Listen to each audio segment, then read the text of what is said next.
That's a jungle. They're gonna have to figure it out. The yellow napes are the most aggressive ones. They try to come out of the cage. Guys are loud, you guys, so get used to it. Parrot people understand. They know my branches. They ate everything inside of here. What is going on, everybody? Welcome back to another video here at the ranch. If you guys are new here, welcome to the ranch. My name is Blake, and today we're going to talk about some of the animals here at the ranch and something that's been on topic of the ranch in the comments a lot, and a lot of people have been asking me what's going on. So we're going to talk about the parrots today. So let's head to the back and cut some trees. So you're probably wondering why we're going to cut some trees. Well, first off, the reason why we're going to cut trees is because every month we like to refill in our parrot cages with new branches, new leaves, new sticks. Why? Because naturally, they don't have balls, they don't have ropes, they don't have strings, they don't have all those kind of toys that you see at the pet store. Sorry for the pet stores, but it's the truth. They can get tangled up with them. It's not the best for them. They can get hurt from them as well. We have different types of trees and bushes on the ranch that are healthy for the birds and healthy for other animals. We have this seaside hibiscus tree right here, which is perfectly fine. All the animals here on the ranch eat it all the time. The tortoises eat it and all that cool stuff. They're gonna come over here. It has to be cut back a little bit. So we're gonna trim it, get some nice branches, and throw it inside all of my Amazon parrot cages. So let's do that. Trim it up a little bit, get some nice big branches, just like that. And find some nice ones that we just need to cut back. And this is just nice stuff for them just to chew. Because naturally, when they're in the wild, they're gonna be in the trees. And what do they do in the trees? Look for berries, might be eating sticks, might be eating leaves, might be eating fruits, all that stuff. And if they want to chew on something, they're going to chew on bark, mostly what they're going to chew. So we like to put about 3 to 4 branches in each cage about once or twice a month. So we got 2 right there. We need to grab some more. There we go. We like to cut them about the right size so that they can fit right through the door, because our doors are not too large. We don't want them too large, because we have them too large, they're gonna fly right out. Our birds are fully flighted and they're able to fly without a problem. But one of the things that I might have to do, unfortunately, with my birds is I might have to start separating them up. I've been talking to a couple breeders, and a lot of breeders are saying the reasons why they're probably not breeding is probably they're not happy with each other. They want to find another mate. Naturally in the wild, if they wanted to find another mate, they could.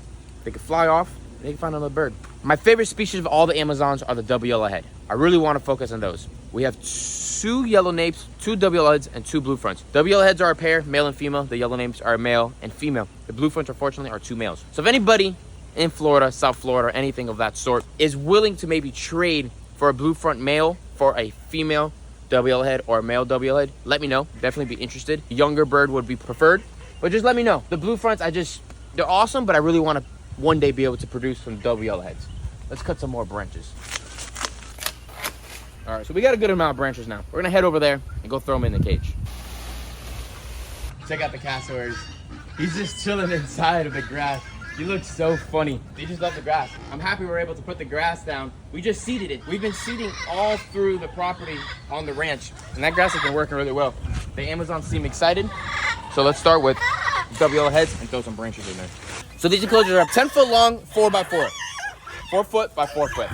Big, nice Amazon enclosures. I know a lot of breeders, I normally just keep them in 4x4 by 8, but I give them another 2 more feet. So we're pretty much gonna grab this branch right here, throw it straight to the back, as best as we can. See, the Amazons are flying off. They get scared, but then they love it afterwards. Throw them all in there. And then this is just free, brand new stuff for them. All right, let me grab one more. All right, one more. See, the Amazons are all the way down there right now.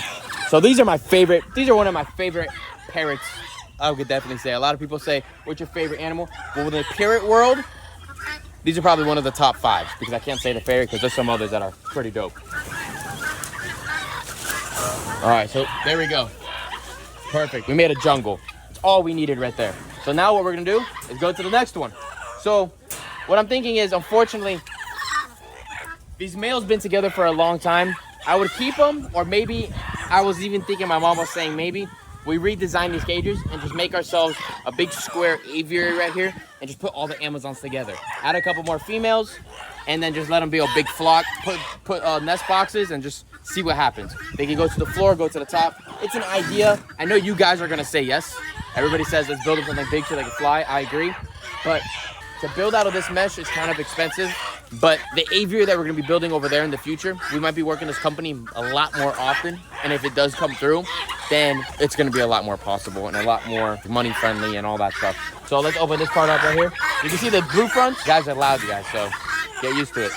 Parrot people understand. They know my branches. They ate everything inside of here. I keep the 2 PVC pipes in there just as supports for the enclosures to hold and stay far apart. They go on them if they want to, but they always have other branches. But you see, they rip them all up. All right, big boy going in.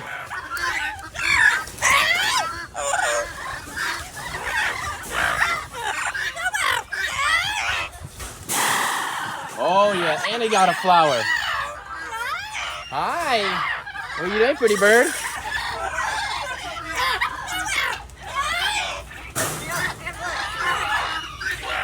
And then the goats are on the bottom, eating all the leaves up.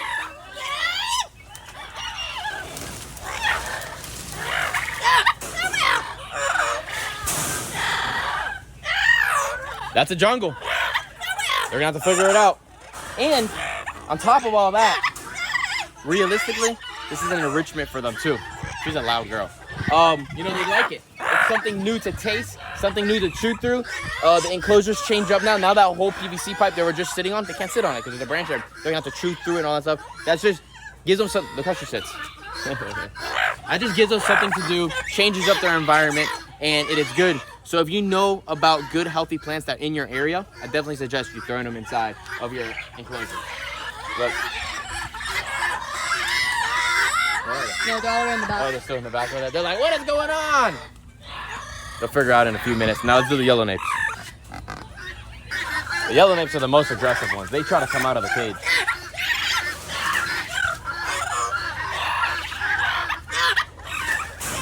They don't care about anything. I think this is the male, and that's the female down there. The male is psycho. He wants to attack me all the time. See?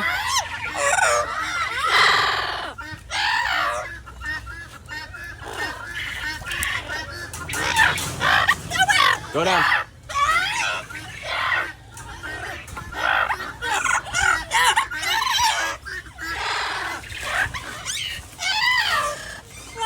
I'm gonna throw this one all the way back.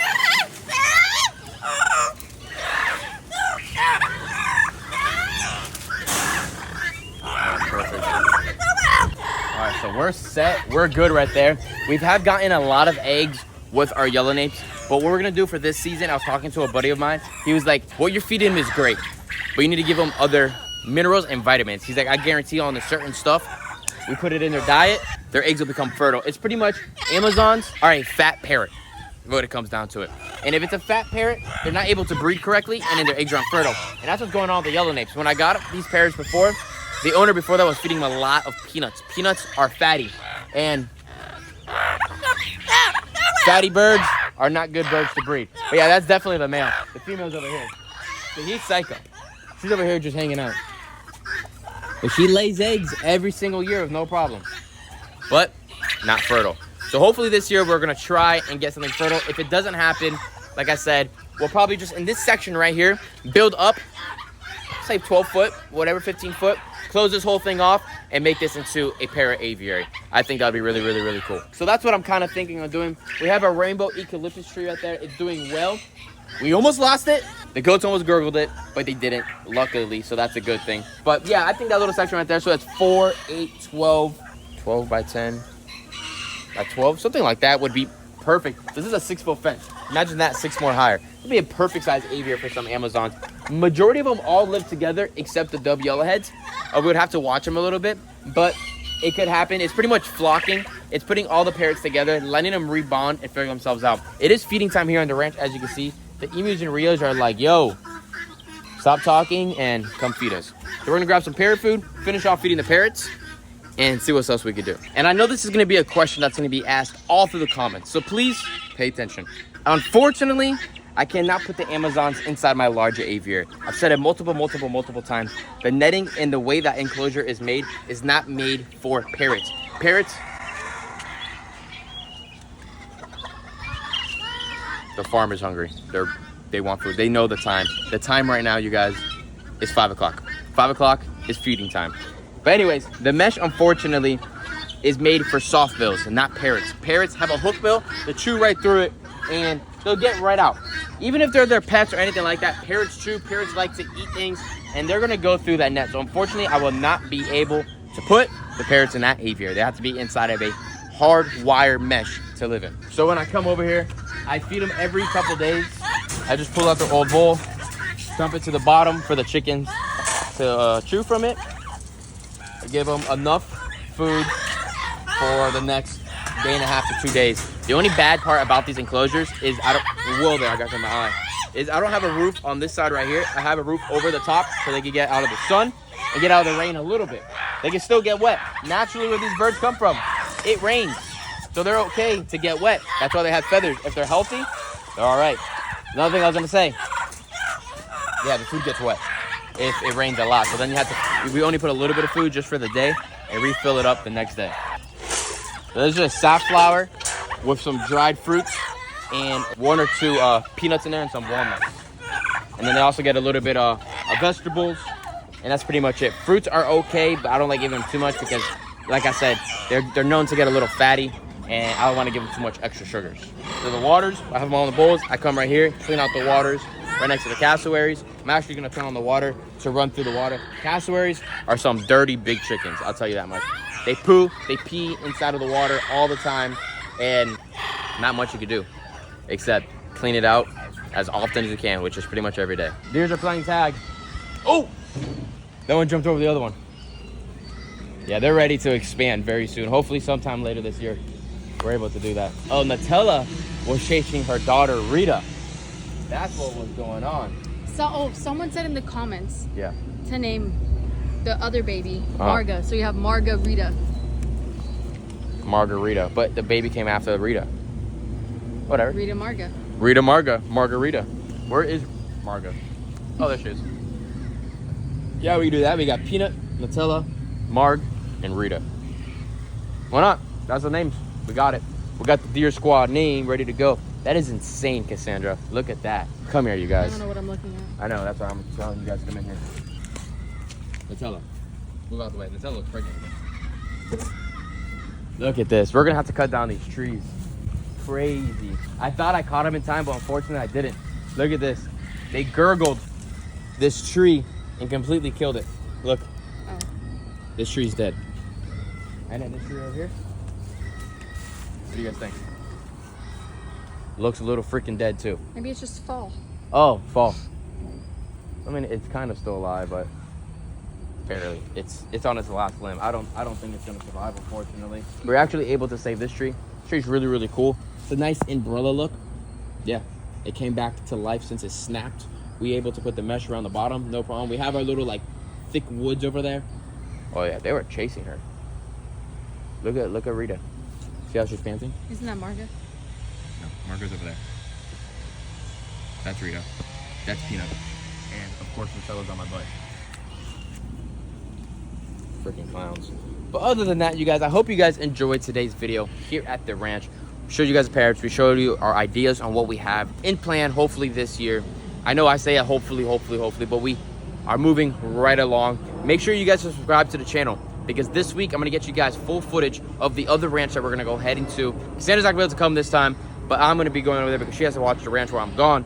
But I'm going to be over there, and I'm going to be digging a really, really big lake over there. We're going to start getting the dirt up, start doing all kinds of different cool things. We're going to show you the cows, all that really cool stuff. Video thumbs up, subscribe to the channel, put your post notifications on, and I'll see you guys in the next one. Peace out, everybody.